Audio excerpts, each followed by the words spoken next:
لما بيطلع مصيف لازم يسمع كلمة سيب نفسك والمية هترفعك؟ طب مين كل ما يروح يشتري حاجة يقول لصاحب المحل عمو وغلاوة امك معاك 10 جنيه من الجديدة؟ طب مين لما بيجي يفتح كيس العيش لازم يقطعه بسنانه لكن ما يفكش الربطة؟ لا.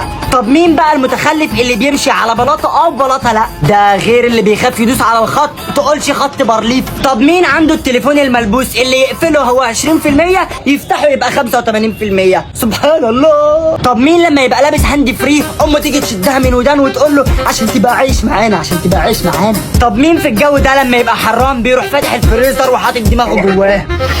طب مين لما بيفتح التلاجة ياخد منها حاجة ويقفلها تاني امه تقول له اكد على الباب انه اتقفل كويس؟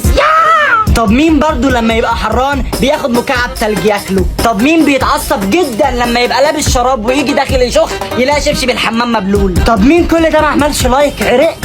عرقت وغلاوة امي الاوضه ما فيها مروح. اعملوا لايك بقى وتعالوا انستا.